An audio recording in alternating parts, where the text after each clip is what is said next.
voyage alchimique, c'est le retour à l'être authentique par la transformation quotidienne. Il m'a permis d'aller voir, connaître mes fonctionnements profonds, mes mécanismes. Et alors, au fur et à mesure de ce voyage, s'installe la paix et la joie. Parce que j'étais un petit peu perdue entre ce que je ressentais au fond de moi, dans mon cœur, dans mon âme, et la réalité de ma situation. Alors, ce voyage, c'est un petit peu comme rentrer dans une machine à laver et bousculer tout ce qu'on a comme croyance jusqu'à ce moment-là et faire un reset, repartir à zéro. La prise de conscience principale que j'ai eue pendant le voyage, c'était que je me mettais beaucoup trop de pression personnellement par rapport à ce que je supposais être juste ou faux. Concrètement, j'ai remarqué des changements assez rapidement dans ma vie de tous les jours en lâchant mes croyances et mes peurs aussi.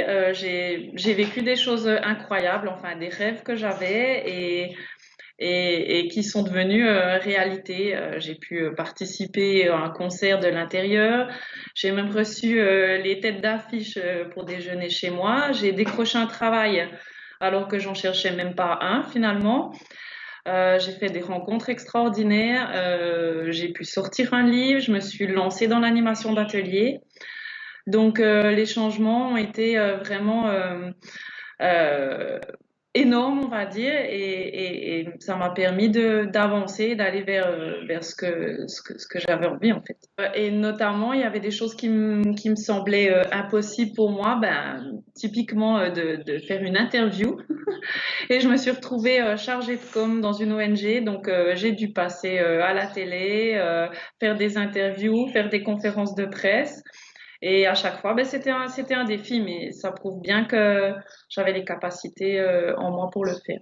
Je recommanderais ce voyage parce que je pense que c'est le tout premier voyage qu'on doit faire avant de vouloir découvrir le monde. C'est vraiment quelque chose d'essentiel pour aller à la découverte de soi et ensuite des autres. C'est que je m'autorise plus à être celle que j'ai envie d'être et moins celle que les autres attendent que je sois. Je vois aussi que je suis plus consciente que ce que je croyais être des valeurs communes sont en fait mes croyances et mes valeurs.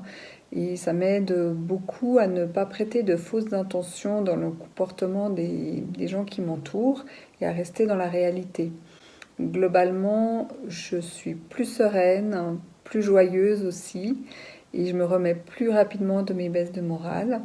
Je me laisse moins envahir par les drames de ma vie, et je vous encourage à suivre ce chemin.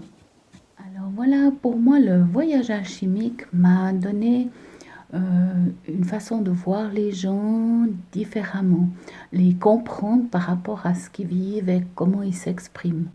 Ces 9 facettes m'ont fait quelque chose de... m'ont révélé que comme quoi on n'est pas tous la même chose et puis de comprendre ça, ça m'a aidé beaucoup. Ça m'a aidé aussi sur le jugement que j'avais envers moi-même, qui était énorme. Et puis maintenant, c'est de me respecter, de m'aimer, d'avancer par rapport à ce que j'aime.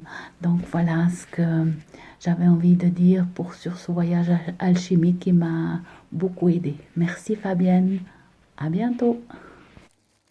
Ce voyage alchimique m'a beaucoup apporté. Il m'apporte encore beaucoup, je ne l'ai pas terminé. Et je crois que c'est pour toute une vie. En fait, je regarde mes défauts avec beaucoup plus de compassion et de tolérance. À présent, quand je me regarde dans une glace, je me souris au lieu de me tirer la langue. Je vais gentiment sur mon chemin et je me rends compte que je deviens un papillon. Pas terminé encore, mais un papillon. J'ai commencé à quitter mon cocon de chenille. Tout ça me permet de ne plus me juger et de me regarder avec beaucoup d'amour. Et ça fait chaud à mon petit cœur. Alors moi, ce que ça m'a apporté, le voyage alchimique, c'est d'une certaine manière par la compréhension de ce qui m'entourait, des autres, de leur caractère, comment ils réagissaient. Ça m'a permis de poser paradoxalement une certaine structure des autres, de l'environnement et de moi-même. Et aussi de renforcer le sentiment d'appartenance au groupe, car l'acceptation des autres tels qu'ils sont est très importante et ça m'a permis aussi de m'accepter moi-même avec mes qualités et mes défauts. Voilà.